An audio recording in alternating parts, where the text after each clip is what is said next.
Hi friends, ముందుగా అందరికీ శ్రీరామనవమి శుభాకాంక్షలు. వాల్మీకి రామాయణ ప్రారంభంలో వాల్మీకి మహర్షి నారద మునీంద్రుని ఒక ప్రశ్న అడుగుతారు. ఈ లోకంలో అన్ని ఉత్తమ గుణాలు ఉన్న పరిపూర్ణ మానవుడు ఎవరైనా ఉన్నారా అని. అప్పుడు నారదుడు శ్రీరామునిలో ఉన్న షోడశ గుణాలు అంటే 16 ఉత్తమ గుణాలను వివరిస్తారు.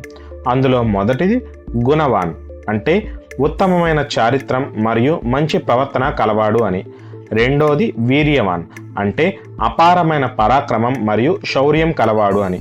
మూడోది ధర్మజ్ఞుడు అంటే ఏది ధర్మం ఏది అధర్మం అని విచక్షణతో తెలుసుకోగలిగిన వాడు అని అర్థం. నాలుగోది కృతజ్ఞుడు అంటే చేసిన మేలును ఎన్నటికీ మరిచిపోనివాడు, చిన్న సాయం చేసినా గుర్తుంచుకునేవాడు అని. ఇక ఐదవది సత్యవాక్కుడు అంటే ఆడిన మాట తప్పనివాడు, ఎప్పుడూ సత్యాన్నే పలికేవాడు. ఆరవది దృఢవంతుడు అంటే ఒకసారి నిర్ణయం తీసుకుంటే ఆ పని పూర్తయ్యే వరకు వెనకడుగు వేయని పట్టుదల కలవాడు అని. ఏడవది చారిత్రవాన్ అంటే నిష్కలంకమైన వ్యక్తిత్వం మరియు పవిత్రమైన నడవడిక కలవాడు. ఎనిమిదవది సర్వభూతహితయు అంటే కేవలం మనుషులకే కాకుండా పశుపక్షాదుల వరకు సమస్త ప్రాణికోటికి మేలు చేసేవాడు అని అర్థం. ఇక షోడశ గుణాలలో తొమ్మిదవది విద్వాంసుడు అంటే సమస్త శాస్త్రాలను విద్యలను క్షుణ్ణంగా అభ్యసించిన జ్ఞాని అని. పదవది సమర్థుడు అంటే ఏ కార్యాన్నైనా అత్యంత చాకచక్యంగా సమర్థవంతంగా పూర్తి చేయగల శక్తి కలవాడు అని. 11వది ఏకప్రియదర్శనుడు అంటే ఎప్పుడు చూసినా ప్రశాంతంగా అందరికీ ఇష్టమైన రూపంలో కనిపించేవాడు. ఇంకా 12వది ఆత్మవాన్ అంటే మనస్సును తన అదుపులో ఉంచుకున్నవాడు, జితేంద్రియుడు అని అర్థం.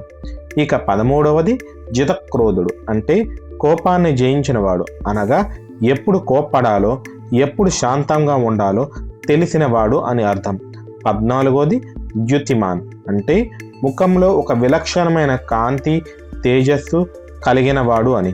15వది అనసూయకుడు అంటే ఎదుటివానిలో లోపాలు వెతకనివాడు, అసూయ కుళ్ళు లాంటి అవలక్షణాలు లేనివాడు అని. ఇక చివరిది భీభత్స్య అంటే శాంతమూర్తి అయినప్పటికీ ధర్మం కోసం రాముడు విల్లు పడితే దేవతలు కూడా భయపడేంత పరాక్రమవంతుడు అని. ఈ 16 గుణాలు కలిగిన వ్యక్తిని పురుషోత్తముడు అంటారు. అంటే మనుషులలో అత్యుత్తమమైన వాడు అని అర్థం. అందుకే రాముని మనం దేవుడి కంటే ముందుగా ఒక మర్యాద పురుషోత్తముడుగా, ఒక ఆదర్శ మానవుడుగా ఆరాధిస్తాము. మా కంటెంట్ మీకు నచ్చినట్టయితే ఒక లైక్ చేయండి అండ్ ఇలాంటి మరిన్ని వీడియోల కోసం మా ఛానల్ను సబ్స్క్రైబ్ చేసుకోండి.